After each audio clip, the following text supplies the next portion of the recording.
欢迎来到热点新闻频道，请订阅并关注以获取最新资讯。入青云热度破万，侯明昊是有点抗拒能力在身上的。从海边吻到床上，侯明昊卢玉晓2分钟激吻封神，下一秒就大决裂，虐到肝肠寸断。侯明昊，优酷95后唯一3部一番算破万的男明星，是有点实力在身上的。入青云第23、24集剧情甜度与虐度双爆发，明义与季博仔先是上演2分钟激吻床戏甜翻全网，紧接着便因一场误会彻底决裂，大打出手，剧情再掀高潮。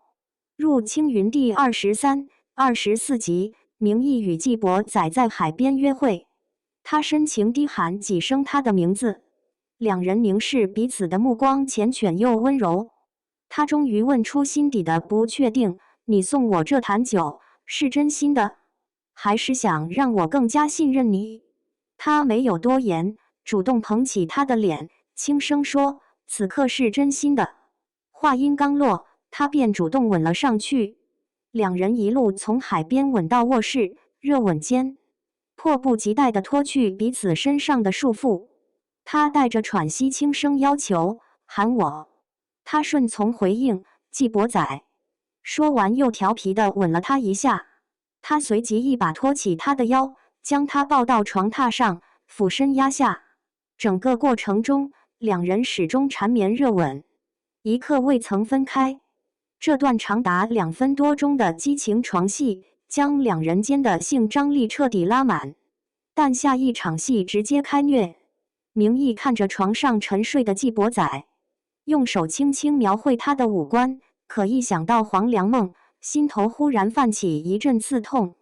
他想起此前与契约兽的对话，对方曾问他为何不直接向季博仔索要能救命的密钥黄粱梦，可他觉得季博仔早已承诺过不会交出密钥，自己不该将这份难题推到他身上。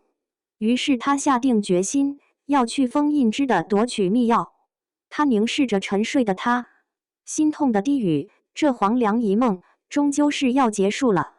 可他没想到，刚进入封印之的拿到黄粱梦，就发现这一切都是个圈套。季博仔正站在他身后，面无表情地看着他，两人当即展开对战。他终究不敌，摔倒在的同时承受着心口的剧痛与其独离恨天的双重折磨。季博仔眼眶泛红，带着泪光说道：原来你和所有人都一样，只是为了黄粱梦而来。两人就此决裂，画面虐得人肝肠寸断。从目前来看，侯明昊与卢玉晓的演技均在线且在水准之上。侯明昊将坠入爱河的男子形象演绎得十分鲜活，即便两人之间藏着诸多矛盾与秘密，为了这份爱，他仍愿意无条件相信他。可当亲眼目睹他的背叛，他在心痛之余，又默默封闭了那扇曾悄悄为他打开的心门。卢玉晓则把女战神一步步爱上对方的心情转折刻画得十分到位。他最初怀着夺取密钥，借此延续性命的秘密来到他身边，却在相处中不由自主爱上了他。两人这段相爱相杀的虐恋过程，直接推动剧集收视与热度一路冲高。